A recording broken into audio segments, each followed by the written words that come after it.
Supreme sword warrior के इस episode के स्टार्टिंग में हम देखते हैं कि मिसगांग और मूकिंग उन लुटेरों से बचकर कहीं पर आ चुका होता है। अब मिसगांग मूकिंग से पूछती है कि क्या तुम ठीक हो? नहीं दीदी, मुझे ऐसा लग रहा है कि मैं अब और नहीं फाइट कर पाऊंगी। अभी ये सुनने के बाद मिसगांग बोलती है कि तुम्हें फाइट करने की भी कोई भी जरूरत नहीं है और तुम वहाँ उस डायरेक्शन में भाग जाओ और पीछे तो मत देखना। तब मूकिंग पूछती है कि तो आपके बारे में क्या गांग दीदी? अब ये सुनने के बाद मिसगांग अपने शोल्डर से उस तीर को निकालते हुए बोल रहे होते कि तुम्हारे अपोजिट डायरेक्शन में भाग जाऊंगे, तो इसीलिए वो लोगों को हमें ढूंढने से मुश्किल हो जाएगी। अगर हम साथ में रहेंगे तो वो लोग हमें अब भी या बाद में जरूर पकड़ लेंगे। तभी ये सुनने के बाद मूकिंग बोलती है कि हाँ मैं समझ गई दीदी। ये बोलकर मूकिंग वहां से चली जाती है। तब देखने के बाद मिसगांग वहीं पर ही बैठ जाती है उन लुटेरों को सामना करने के लिए और मूकिंग को थोड़ा समय देने के लिए।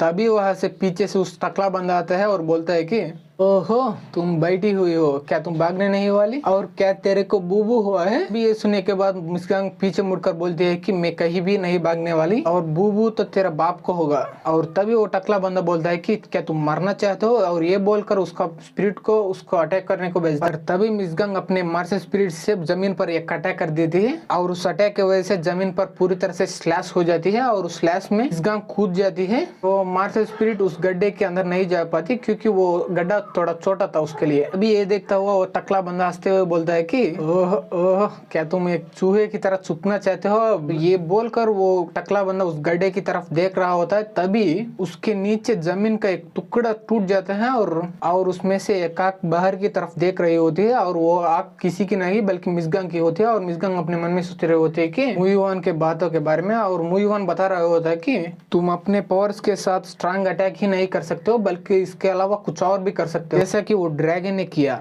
वो अपने प्रेजेंस को छुपा सकती है और उसके बाद स्ट्रांग अटैक भी कर सकती है। तुम भी अपने सिचुएशन को समझ लो, कहाँ पर अटैक करना है और कहाँ पर छुपना है। तुम्हारे इन मार्शल स्पिरिट के ड्रैगन के पावर्स को लिमिट और उससे भी ऊपर ले जाना। और मिसगांग ये सब सोच ही रही थी। तब इसी समय पे टकला बंदा मिसगांग के लिए इधर उधर देखने लगता है, पर तभी मिसगांग उसके नीचे से उस पर अटैक करने के लिए बाहर आ जाती है और इसको वो टकला बंदा भी सेंस कर लेता है और उसके स्पिरिट को मिसगांग को रोकने के लिए भेज देता है। और वो बोलता है कि क्या तुम्हें सच में ये लगता है कि तुम्हारे ये पिद्दी जैसा अटैक्स मेरे पे काम आएगा क्या? ये सुनने के बाद मिसगांग बोलती है कि ऑफ कोर्स नॉट, मुझे पता था कि मेरा स्नीक अटैक तुम पर काम नहीं आएगा, इसीलिए मैंने तेरे लिए एक और अटैक प्लान किया। तभी टकले वाले बंदे की नीचे जमीन पूरी तरह से टूट जाती है और वो एक गड्ढे में गिरने लगता है। तभी वो अपने मन में सोच रहा होता है कि इसने कब किया ये। इसी समय पे मिसगांग उस पर अटैक करते हुए अपने मन में सोच रहे होते कि और यही समय है मेरा स्ट्रांगेस्ट अटैक इस पर करने का। और तभी मिसगांग उस पर अटैक कर देती है। तभी उस टकला बंदा उस अटैक को देखकर मेरा बैलेंस पूरी तरह से बिगड़ चुका है, तो इसीलिए मैं इस अटैक को डॉज नहीं कर पाऊंगा। और तभी वो मिसगांग का अटैक उसके शोल्डर पर लग जाती है और इसी समय पे वो टकला बंदा भी उसकी मार्शल स्पिरिट को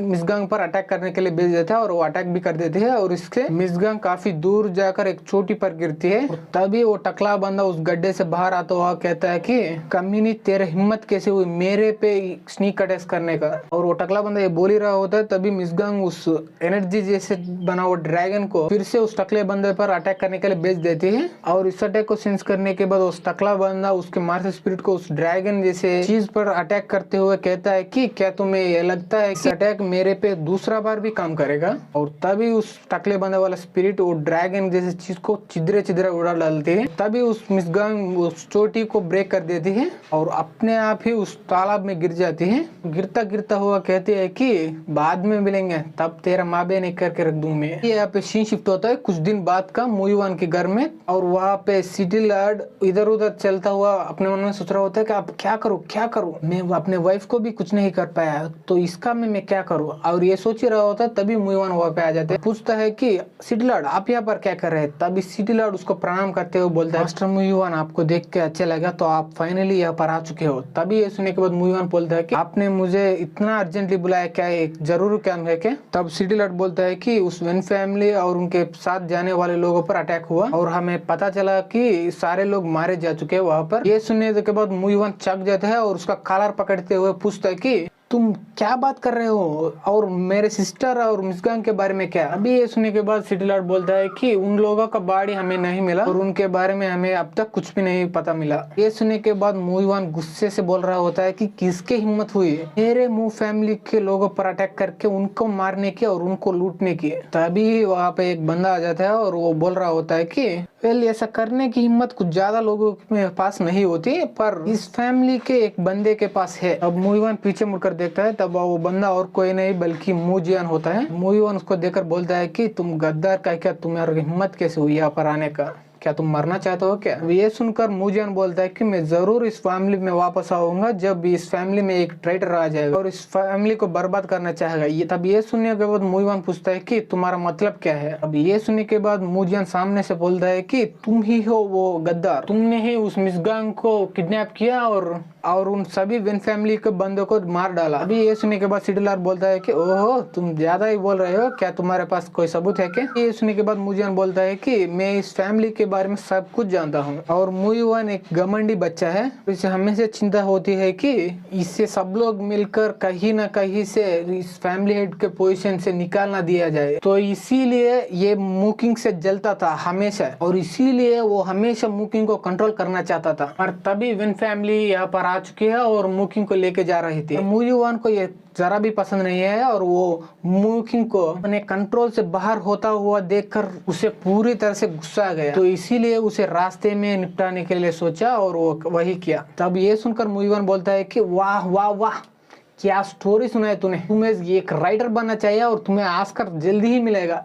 अरे मूजियन तुम एक गद्दार और कमीने हो जो कि अपने प्लान कामयाब हो ना होने के कारण से यहाँ से भाग चुका है और इस समय पर तुम आकर ऐसा बकवास कर रहे हो, तेरी हिम्मत कैसे हुई? अभी ये सुनकर मूजियन हंसते हुए बोलता है कि तुमने ही मुझे ऐसा फ्रेम किया और इसीलिए मेरे पास और भी कोई चॉइस नहीं था इस फैमिली को छोड़कर जाने के अलावा, पर तुम्हारा हिम्मत कैसे हुई मिसगांग को इन सभी में डालने का? अभी ये सुनने के बाद मूईवान गुस्से से उस पर अटैक करते हुए बोलता है कि तेरे माँ का अब तो चुप हो जाओ। तभी उस अटैक को देखकर मूजियन पूरी तरह से डर जाता है और तभी दूसरे तरफ से एक और अटैक आ जाती है और मूईवान को अटैक को कैंसिल कर देती है और वो अटैक कैंसिल करने वाला बंदा आकर बोलता है कि क्या मास्टर मूईवान किसी को मार रहा है क्या यहाँ पर? तभी उस बंदे को देखकर मूईवान उसे प्रणाम करते हुए बोलता है कि आपका शुक्रिया मुझे बचाने के लिए मास्टर गांग युंग की। नाम को सुनने के बाद मूईवान अपने मन में सोच रहा होता है कि क्या ये मिसगांग का फादर है? कि उस सिटी लॉर्ड भी वहाँ पर आ जाते हैं और बोलता है कि मास्टर गांग आपको इंतजार करने के लिए मुझे माफ कर दो। अभी ये सुनने के बाद मास्टर गांग बोलता है कि ये सब बकवास बंद करो और मेरे बेटी की सेफ्टी फर्स्ट है। और सिटी लॉर्ड क्या आप कुछ नहीं करते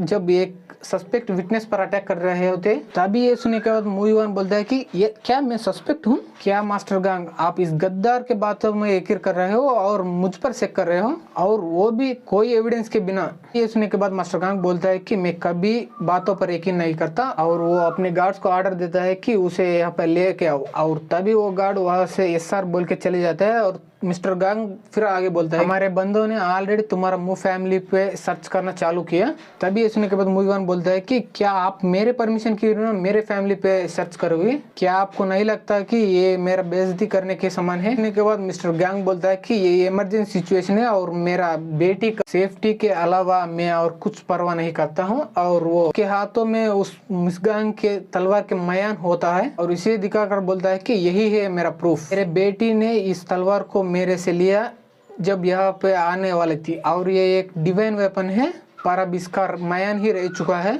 तो मास्टर मू अब बोलिए इस मयान आपके पास कहाँ से आया? ये सुनने के बाद मूईवान बोलता है कि ये तुम्हारे डॉटर मेरे को गिफ्ट दिया। अभी ये सुनने के बाद मास्टर गांग बोलता है कि ये जो कॉमेडी शो में सुना ना वो लोग हंसेंगे और क्या तुम्हें इस डिवाइन वेपन का वैल्यू पता है? और मेरा बेटी ये वेपन को तुझे क्यों गिफ्ट देगी जो अभी अभी मिली है? और तभी वो मास्टर गांग अपने RR पूरी तरह से रिलीज करता हुआ चिल्लाता हुआ बोलता है कि तुम सच बोलो। अब इस RR की वजह से मूईवान अपने घुटने पर आ जाते हैं और वो अपने मन में सोच रहा होता है कि अरे यार इसको RR को देखकर मुझे ये लग रहा है कि ये सेल्फ अवेयरनेस रेलम में है और मैं इसका सामना नहीं कर पाऊंगा और ये सेल्फ अवेयरनेस रेलम एनर्जी गैदर रेलम से ऊपर ऊपर है। तभी वहां से जाता हुआ मिस्टर गांग बोलता है कि सिटी लॉर्ड से, सिटी लॉर्ड आप इस बंदे को अरेस्ट कीजिए और इसको कोर्ट में हाजिर कर दिए। तब ये सुनकर सिटी लॉर्ड बोलता है कि मैं यहाँ पर अभी चीजों को संभाल लूंगा और आपको चिंता करने की कोई भी जरूरत नहीं है। तभी ये देखकर मुयुआन बोलता है कि मिस्टर गांग आप किसी को मयान के वजह से अरेस्ट नहीं कर सकते हैं और ऐसा रूल नहीं है कि ये मयान मेरे घर पर नहीं रह सकता। अभी ये सुनने के बाद मुयुआन गुस्से से मुयुआन तो बोलता है कि तेरे हिम्मत कैसे हुई मुयुआन एक गवर्नमेंट ऑफिशियल से इस तरह से बात करने का। और तभी ये सुनने के बाद मिस्टर गांग अपने बंदों से ऑर्डर करता है कि उस मुयुआन को पकड़ लो और वो बंदे भी मुयुआन की तरफ आगे बढ़ने लगते हैं। और तभी हमारे ये वीडियो यहीं पर खत्म हो जाते हैं। वीडियो अच्छी लगी तो लाइक कर दे, सब्सक्राइब कर दे, शेयर कर दे एंड थैंक्स फॉर वॉचिंग।